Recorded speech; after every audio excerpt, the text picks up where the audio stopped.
We're caught in a situation where our right flank is exposed.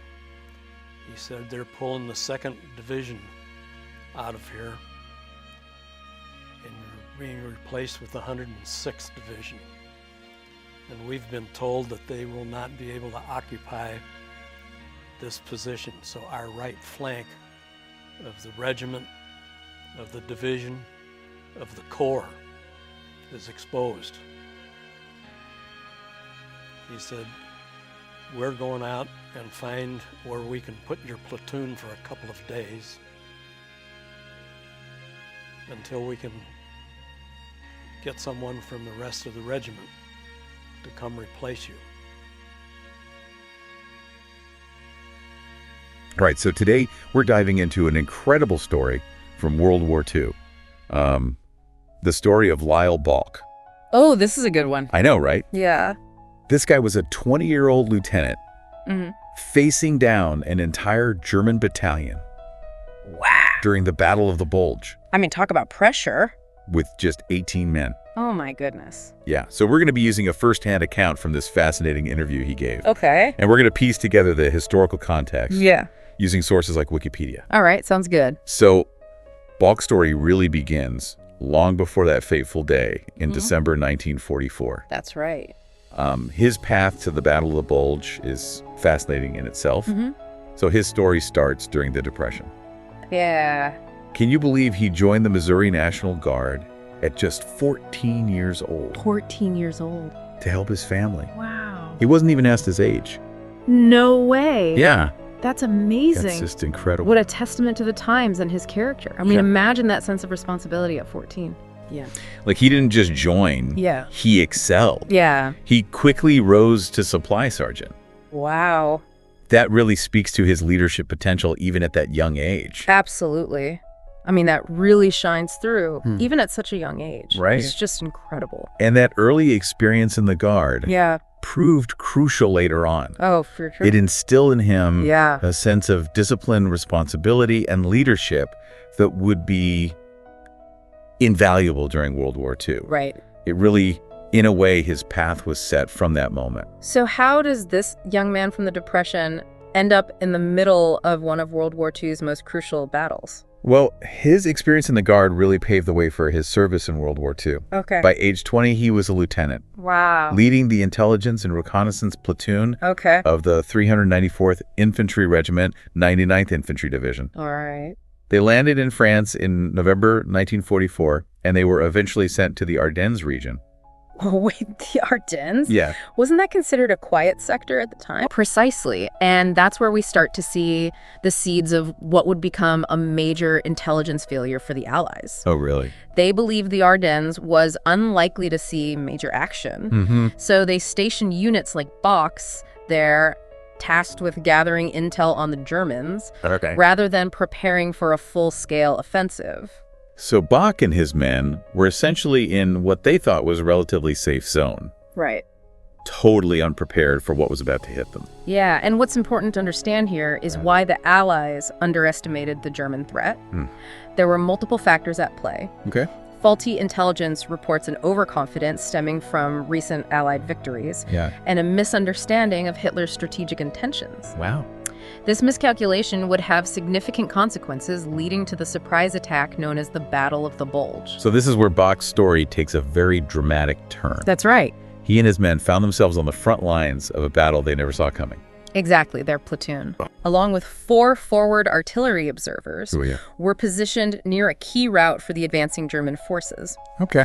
A passage through the Ardennes known as the Lochheim Gap. Right. This gap was crucial for the German plan, and Bouck's platoon, without even realizing it was about to become a major obstacle. The Lochheim Gap. Yeah. I have to admit, I'm not familiar with that. It's a break in the dense terrain of the Ardennes, essentially a corridor that the Germans needed to control in order to advance their forces rapidly. Think of it as a bottleneck. Okay.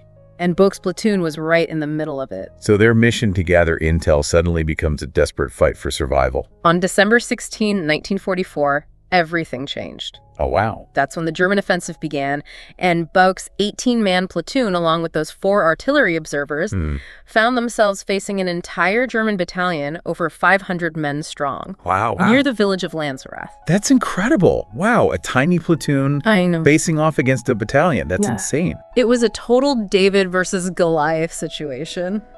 So what happened? We're not going to believe this. They held their ground. They did. For how long? For almost an entire day. Against those odds? Yeah. That's incredible. It is. So they actually inflicted heavy casualties It did. on the enemy. Yeah. So they were slowing down the advance, That's right. which bought crucial time Yes. for the Allies to regroup. Exactly. Wow, so a whole day Pretty much. against a battalion. Uh-huh. What did Bouck say about that in his interview?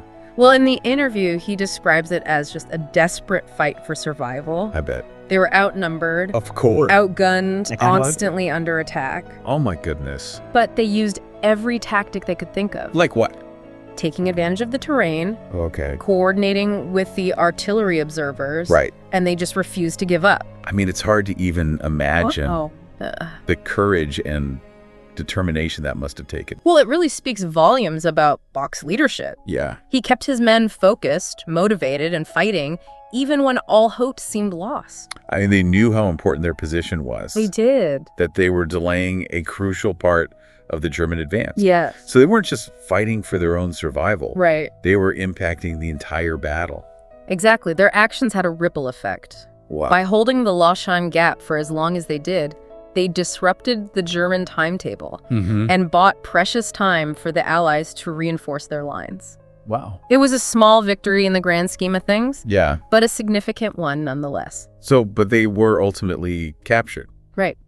Yeah, despite their valiant efforts, they were eventually flanked Oh, wow. and overwhelmed by German paratroopers. So they had to surrender.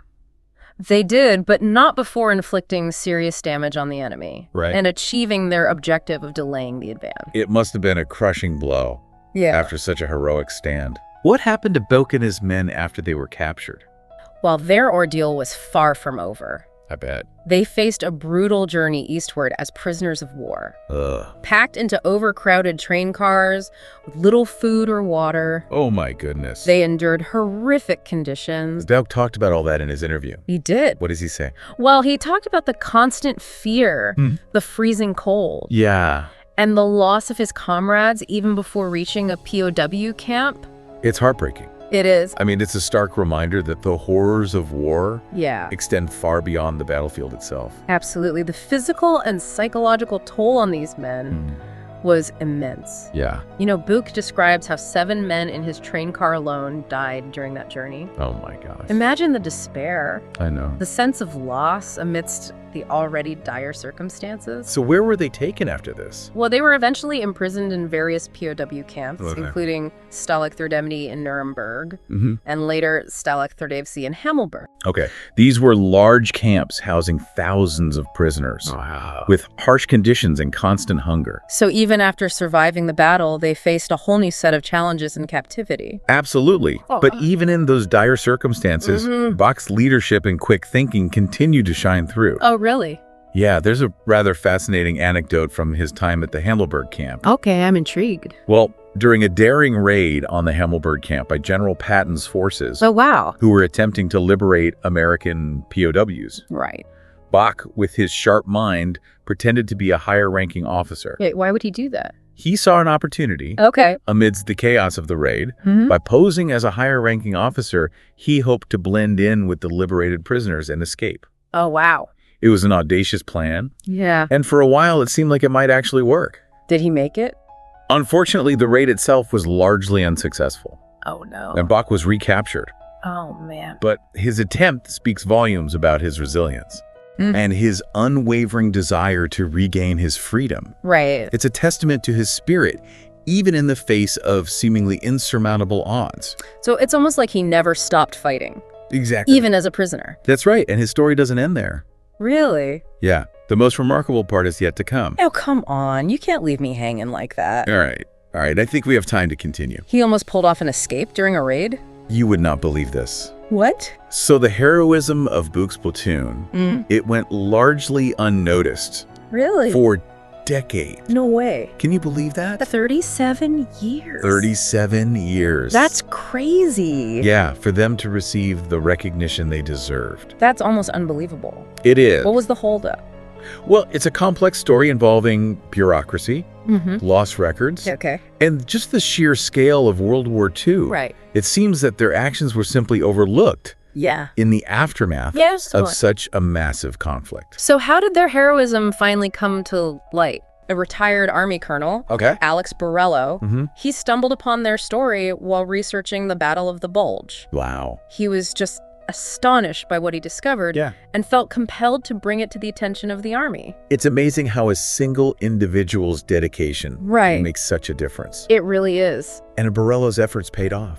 They did in 1981. Wow. Thanks to his tireless advocacy, the entire platoon was awarded the Presidential Unit Citation. That's amazing. And each man received individual decorations for their valor. Wow. That's incredible. It is. So we've unpacked Lyle Bouck's incredible journey from joining the National Guard at 14 to leading his platoon against impossible odds, enduring the hardships of captivity, and finally receiving long overdue recognition. Yeah. What are the key takeaways for you? You know, I think what stands out most for me is Bouck's unwavering resilience. I agree. It's just evident throughout his life. From his Depression-era childhood to his actions on the battlefield. Yeah. Even his attempted escape as a POW. Right. He just never gave up, even when facing unimaginable challenges. I think that resilience was rooted in his deep sense of duty, both to his family and to his country. It's true, he consistently put the needs of others before his own. Yeah, at 14, he joined the National Guard to support his family. Yeah. At 20, he led his men with courage and determination. Right. Knowing they were holding a critical position in the battle. He embodies the spirit of selflessness and sacrifice. His story is a powerful reminder that heroism doesn't always come with grand gestures. Right. It can be found in the unwavering commitment to duty, even in the face of overwhelming adversity. You know, this deep dive Yeah. has really highlighted the importance of acknowledging these unsung heroes. Yeah. You know, those whose contributions might not make headlines, but have a profound impact nonetheless. And it makes you wonder how many other stories of courage and resilience are out there. Yeah. Waiting to be discovered, whose contributions have been overlooked. It's a question worth pondering. Yeah. And it reminds us to be more attentive, to seek out those untold stories, and to honor the sacrifices of those who have served both in wartime and in peacetime. Well, Lyle Bouck's story is a testament to the power of the human spirit. It really is. It's a story that will stay with me for a long time. It's one that deserves to be shared and remembered. Well, thank you so much for guiding us through this fascinating deep dive. It was my pleasure. And for our listeners, if Lyle Bouck's story has inspired you, I encourage you to explore further, learn more about the Battle of the Bulge, and the sacrifices made by soldiers on both sides. Seek out the stories of other unsung heroes from history. And as you go about your day, remember that courage and resilience can emerge from the most unexpected places. We're in the hands of the enemy. I just thought we should have done something better, and we didn't. And I felt like what I did was a failure. Do you feel that way now?